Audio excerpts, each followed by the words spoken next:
텔레비전에서 사극을 보실 때에 상감마마 납시오 이렇게 외치며 앞길을 여는 나이 어린 관원의 모습을 보신 적이 있을 겁니다. 임금님 행차 때 길을 정리하고 과거시험 합격자 명단을 전하던 그런 임무를 가졌던 직업이 있었죠. 이 사람들이 이제 목소리가 낭낭해야 됐기 때문에 변성기가 오는 15세가 정년이었습니다.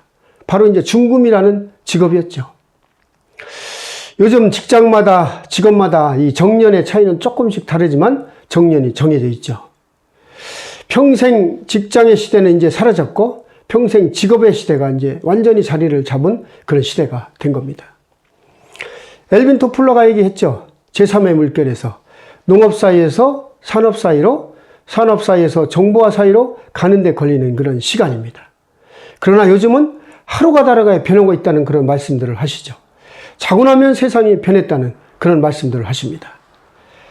퇴직, 정년, 은퇴 후 노후를 망치는 5가지 착각, 뭐 이런 제목을 오늘 제가 붙여봤습니다. 많은 전문가분들이 공통적으로 지적하는 그런 착각 첫 번째는 바로 뭐냐? 무언가 배우기에 늦었다고 생각한다는 거죠.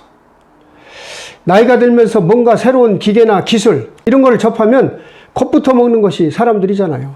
그리고 이제까지 이제 근무를 했고 퇴직을 했는데 내가 뭘 배워서 뭐 하냐 이런 생각들을 하신다는 거예요. 그러나 앞으로 20년, 30년을 더 살아야 되기 때문에 그동안에 해야 될 일, 해야 될 그런 기술, 뭔가를 배워서 하면은 현역 시절과 같은 그런 장기간 동안 해야 되는 그런 시간이 남아있기 때문에 뭔가 꼭 배워야 된다는 것을 강조하는 거죠.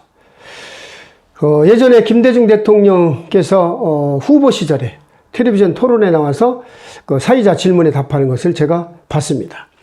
혹시 좋아하는 시가 있는지요? 그러니까 사무엘 울만의 청춘이라는 시를 좋아합니다. 그러시더라고요. 뭐 한 소절을 기억해내실 수 있으신지요? 그러니까 청춘이라는 것은 어떤 특정 시기를 얘기하는 것이 아니다. 그래서 20세라도 꿈과 희망, 열정이 없으면 노인이고 70세, 80세라도 꿈과 열정, 희망이 있으면 청춘이다. 그런 의미를 말씀하시는 것을 들었습니다. 그래서 아무리 퇴직을 한다고 하더라도 나이 60이 됐더라도 뭔가 이제부터 시작이라는 새로운 것을 배워야 되겠다는 그런 생각을 가져야 된다는 것을 말씀하시는 거죠. 이런 것들이. 그리고 이제 두 번째 착각하는 것이 자녀가 나의 노후를 책임져 줄 것이다. 이렇게 착각한다는 거예요. 우리 시대는 물론 이것이 통했죠. 우리 시대에는 시골에 제가 성장을 했는데요. 동네에 가면은 진짜 이 젊은 애들이 바글바글 했습니다. 보통 한 집에 자녀들이, 형제들이 6명, 7명, 많게는 9명까지 있었죠. 6, 7명이 부모님을 노후를 책임지는 것은 그렇게 어려운 일이 아니죠. 그러나 요즘 한번 가정을 보면 1명 아니면 2명입니다. 이 혼자서 이 부모의 노후, 20년, 30년의 노후를 책임진다는 것은 이게 구조적으로도 할 수 없는 그런 시스템이죠. 그렇기 때문에 자녀가 내 인생을, 내 노후를 책임져 줄 것이다. 이런 착각을, 생각을 가져서는 안 된다는 것을 지적하고 있습니다. 그리고 이제 세 번째로 한없이 내가 돈을 벌 수 있을 거라는 그런 생각을 한다는 겁니다. 물론 60대 정도 전후로 해서 이제 퇴직을 하고 정년을 하고 나오면 육체적으로나 정신적으로 아직은 젊다는 생각을 하시죠. 그래서 뭔가 현역 시절보다 의욕도 있고 뭔가 좀 더 큰 돈을 벌 수 있겠지 이런 생각을 하시는 분들이 있는데 그 시간을 지나서 퇴직한 분들의 그런 얘기를 들어보면 그래도 현역 시절이 좋았고 그 은퇴 전, 퇴직 전의 그런 생활보다 더 좋아지지는 못하더라. 그런 말씀들을 많이들 하십니다. 그래서 퇴직 전보다 뭔가 더 큰 돈을 벌거나 이렇게 더 크게 더 발전될 거라는 그런 생각은 좀 가지지 않는 게 심리적으로 여러 가지 편하다는 그런 지적들을 하고 계시죠. 그리고 이제 네 번째 그 착각으로 연금은 필요 없을 것이다. 이런 생각들을 한다는 거예요. 그래서 이제 퇴직 전에 노후를 생각해서 이 연금을 많이 이제 붓는 분들이 계시는데요. 연금을 가지고 생활하신 분들은 연금의 필요성을 이제 이렇게 아주 뼈저리게 느끼고 좋다는 것을 알죠. 근데 이제 퇴직을 하고 나서 경제적인 사정이 좀 어려워지니까 이제 그 연금을 이제 해약하고 이런 경우가 많이 생긴다는 겁니다. 퇴직하고 연금 가입을 해서 1년 이내에 해지하는 그런 확률이 90%까지는 유지가 되는데 5년 이내에 지나면은 60% 정도가 정도로 이제 급락한다는 거예요. 연금 유지율이. 그러니까 뭐 40% 정도는 해지한다는 거죠. 그러니까 아무리 힘들고 뭐한 일이 있어도 그 노후를 대비하는 그런 연금은 절대적으로 해지하거나 해서는 안 된다. 그런 지적들을 하고 계십니다.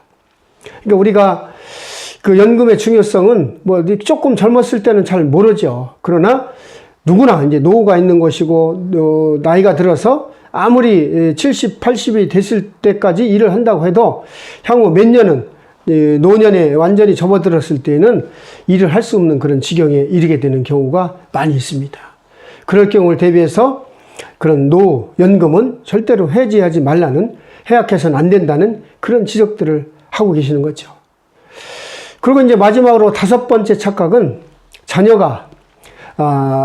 자녀를 이제 잘 키워놓으면 자연을 후원함으로써 내 노후를 대신해 줄 것이다. 이런 생각들을 한다는 겁니다.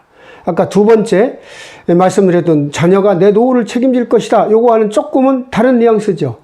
그거는 막연히 그냥 자녀가 내 노후를 책임져 줄 것이다. 이런 거고, 이것은 내 자녀한테 투자를 많이 하면 자녀가 잘 돼서 내 노년을 좀 책임져 주지 않겠나. 그로 인해서 자녀한테 과잉 투자를 많이 한다는 것을 지적하고 있는 겁니다. 그러니까 40, 50대 되신 분들이 자녀의 교육비가 이제 과잉 지출이 되기 때문에 자신의 노후의 계획을 제대로 할 수 없다는 그런 답변들을 많이들 하시잖아요.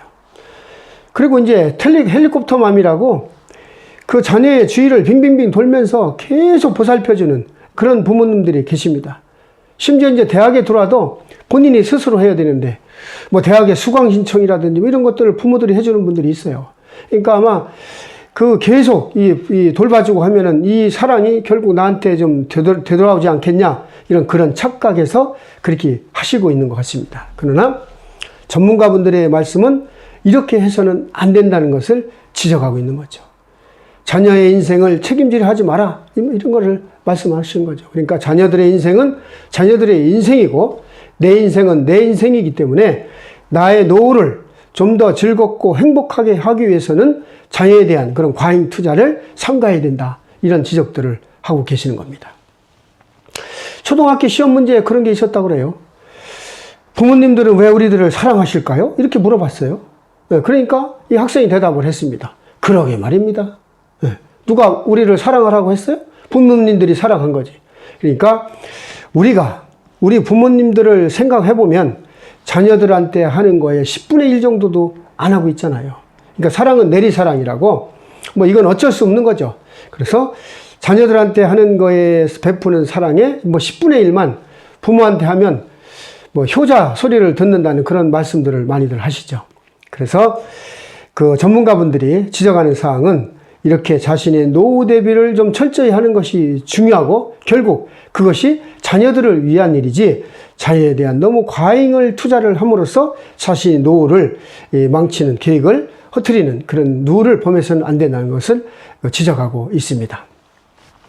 우리가 자살이라는 단어를 이렇게 거꾸로 보면 살자가 되잖아요. 오늘 제가 노후를 망치는 뭐 5가지 생각, 뭐 이렇게 착각, 이렇게 제목을 붙여봤는데요. 이거를 거꾸로 보면 이 5가지의 착각을 뒤집어서 이 5가지의 지적 사항들을 행하기만 제대로 하면 우리가 생각하는 그런 행복한 노년은 보장될 수 있다. 이렇게 거꾸로 이해할 수도 있을 겁니다. 오늘은 제가 많은 노후, 은퇴 전문가들이 얘기하는 노후를 망치는 5가지 착각을 정리해서 한번 말씀을 드렸습니다. 이 5가지 정리를 잘 생각하시고서 이렇게 노후를 잘 계획해서 즐겁고 행복한 그런 노년이 계획이 세우시기를 말씀드립니다. 오늘도 희망아우라를 찾아주셔서 감사드리고 앞으로 더 좋은 내용으로 찾아뵙도록 하겠습니다. 고맙습니다.